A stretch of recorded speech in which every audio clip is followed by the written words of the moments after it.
Okay mga kababayan, Chris Ulo po at welcome back po ulit dito sa ating YouTube channel.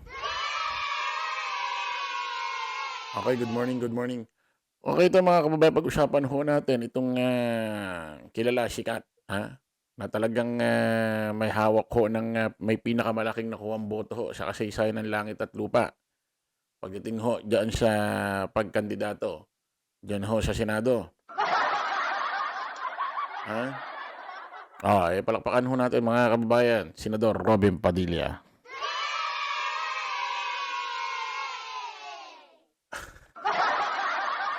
Parang tunay, ano?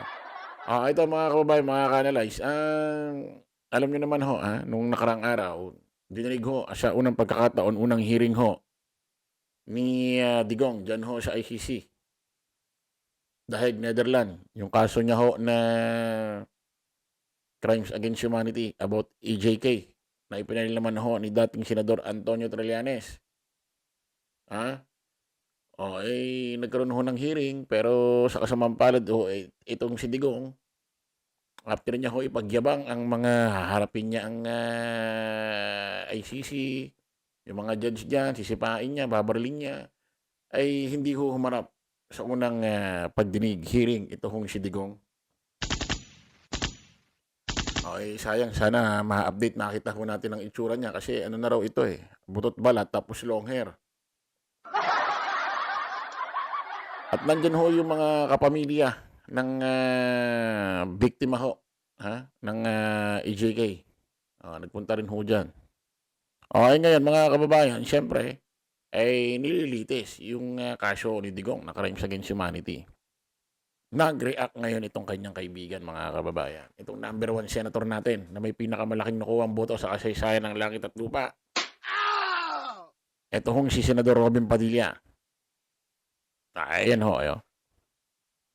Sinabi ni Senador Robin Padilla na hindi niya pa pinapanood ang confirmation of charges hearing ng International Criminal Court kay dating Pangulong Rodrigo Duterte. Anya, masakit para sa kanyang makitang nililitis ang dating Pangulo sa hukuman sa labas ng bansa.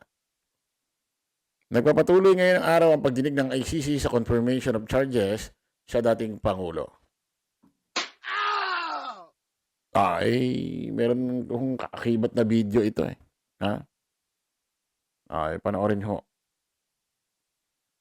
Panoorin ho natin mga kababayan.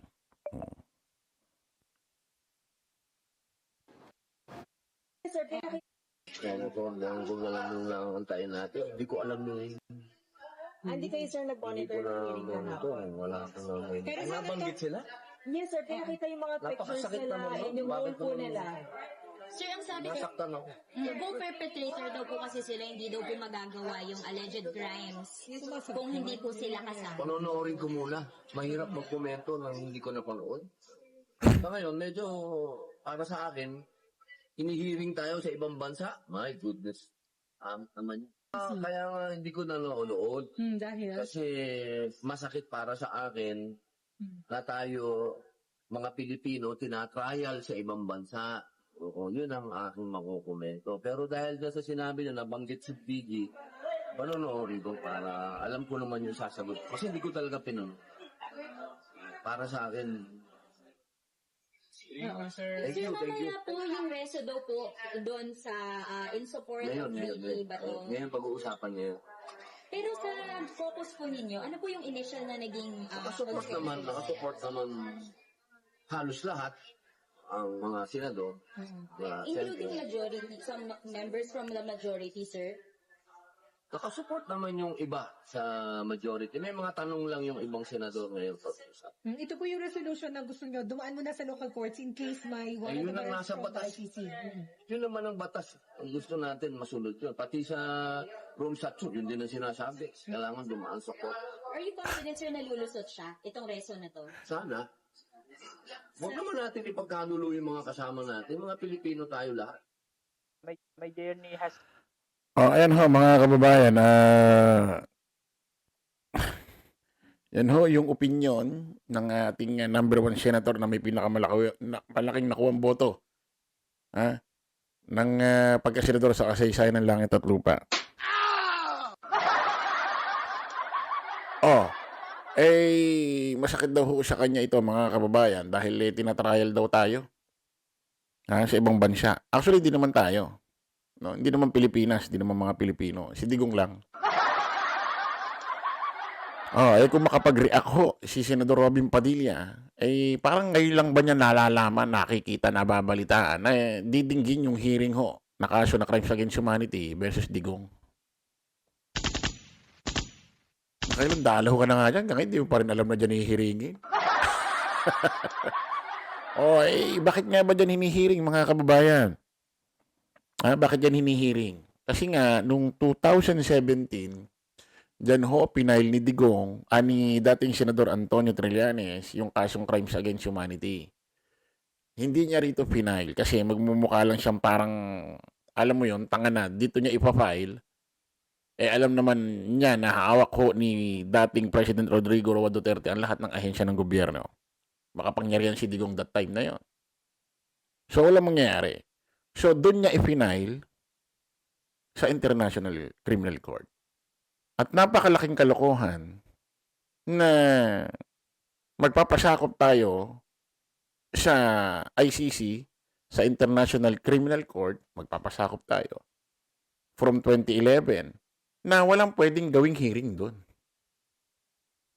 Anong klaseng pag-iisip yun? Kasi nagsimula ko tayo magpasakop sa ICC, magkaroon tayo ng relasyon dyan sa ICC. From 2011 nagsimula. So, ibig sabihin, pag sinakop tayo ng International Criminal Court, since magmula start ng 2011, possible na pwedeng balang araw, may i-trial dyan. Diba?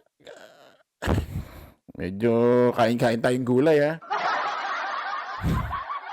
para medyo mabigyan naman ng protein yung utak natin.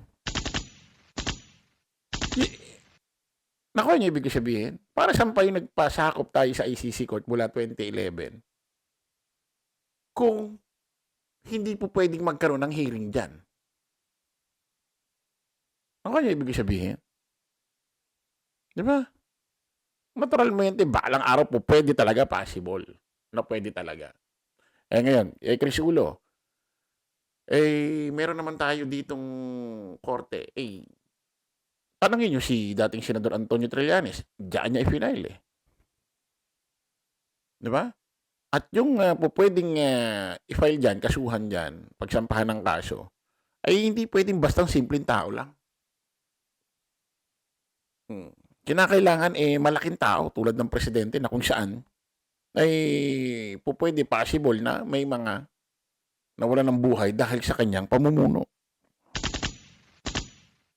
Ang lagi ireklamo mo dyan kung sinong taong taga sa inyong tambay lang.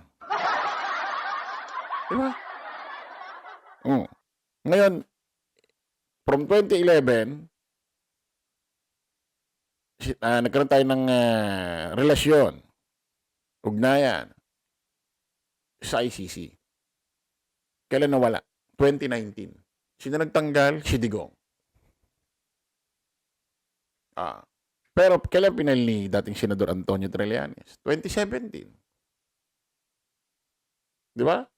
Nung pinail ni dating Senador Antonio Trillanes ang Crimes Against Humanity dyan 2017 sa The Hague, Netherlands ICC Court, may ugnayan pa tayo sa ICC.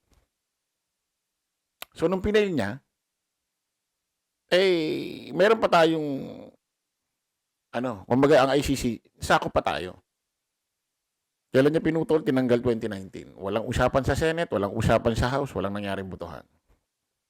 Tinanggal niya para sa sarili niyang kapakanan dahil alam niyang may nangyayari ng investigasyon. Sabihin, tinanggal niya para sa sarili niyang kapakanan. So, napaka-unfair naman yun na ipinail ni dating Senador Antonio Trillanes ng 2017 na gumagana pa ang ICC sa atin, tapos bigla mong tatanggalin, ongoing yung kaso. Okay sana, tinanggal mo yan, 2019, walang nangyayaring EJK, walang nangyayaring kahit ano, tinanggal mo lang, ayaw mo lang. Tapos 2020, nagkaroon ng ganyang AJK na kaso sa pamumuno mo. Eh, paano makakapag-file dyan si Senador Antonio Trillanes? Natural, hindi siya makakapag-file dyan. Bakit? Eh, ba't ka pa magpa-file sa amin? Wala na, tinanggal na ng 2020. 2021 na ngayon. Natural, hindi tatanggapin yung mga dala niyang documents. Eh, nakapag-file siya ng 2017 eh. Naturalmente, sakop pa tayo ng ICC noon. Niloloko niyo kasi yung sarili niyo. Pinaniniwala niyo kasi yung mga sarili niyo sa isang malaking kasinungalingan. Hmm? Kaya, Senador Robin Padilla, sana mapanood mo to. Di ba sabi mo, napakasakit ilitisin tayo sa ICC. Eh, kung yun yung nasa utak mo, na may korte naman pala tayo, anong pang point ba't pa tayo nagpasakop sa ICC noong 2011? Ano ba? Naiintindihan nyo ba? Ha? Senador Robin, naiintindihan mo? At bakit dyan hinihiring? Dyan pinailang kaso. Bakit dyan nakakulong? Dyan galing ang waran. Napakasimple. Ini-stress mo yung sarili mo, napakadali lang intindihin. Tapos sabi mo, si Senador Bato de la Rosa, kailangan pag inaresto, iproseso sa tamang batas. Kailangan idaan muna sa local court. Bakit kayo ngayon naghahagilap ng mga batas para maipagtanggol yung kanyang mga kaibigan, kakampi sa administrasyon? Bakit pumipitas kayo ngayon ng mga batas-batas? Ha? Pero, nung nangyari ang EJK ni Digong, ay kaya namatay ang libo-libong tao nun dahil hindi na proseso. Hindi dinaan sa batas. Hindi ba masakit para sa iyo yun? Senador Robin? Ha? Masakit din yung ganun, yung nag-aagilap kayo ngayon ng batas para mapagtakpan nyo ang mga butas ng mga kasamahan nyo.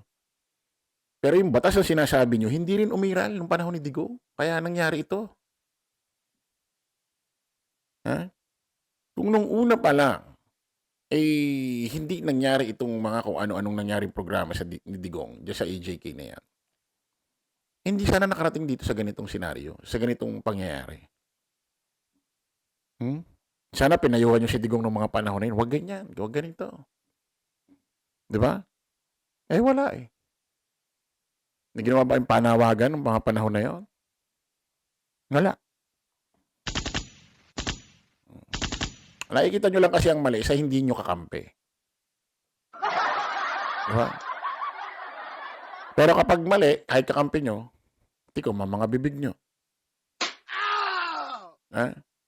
Kaya ito si Senador Robin Padilla, hindi talaga pwedeng ito. Napaka-worst mo na naging senador siya. Sana huwag ka nang umakit sa mas mataas pang vice or president. Sa ganito mga paliwanag mo, kitang-kita yung yung abot ng utak mo, sir. Ha? Kaya mismo yung anak mo, tignan mo. Kaya mismo yung anak mo, ano sabi? Since this is a Ano sabi? father-daughter story, reaction mo lang, may tatakbo daw si Sen. Robin Padilla if sasabihan ni Duterte for Vice President. Your thoughts lang as the daughter. Aalis na ako ng Pilipinas. Why naman? I have no reaction, but aalis na ako ng Pilipinas. Grabe naman. Are you supporting his political Aalis career? na po ako ng Pilipinas. Yun lang po ang comment. Hindi, wala lang. Ano lang naman. I trust in my father's judgment. Yun na lang.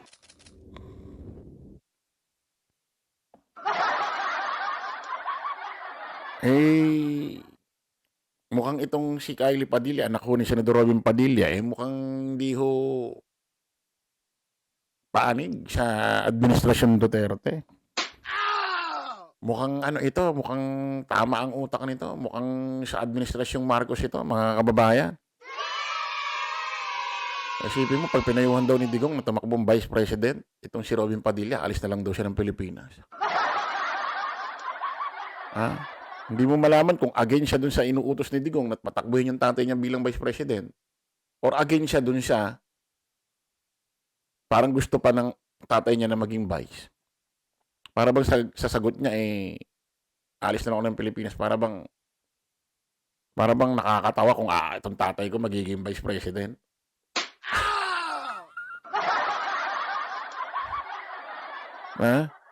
Nakakita mo, pati anak mo siya, Ay, nako. Okay, mga kababayan, kita-kita ulit tayo sa panibagong vlog. Bye-bye po.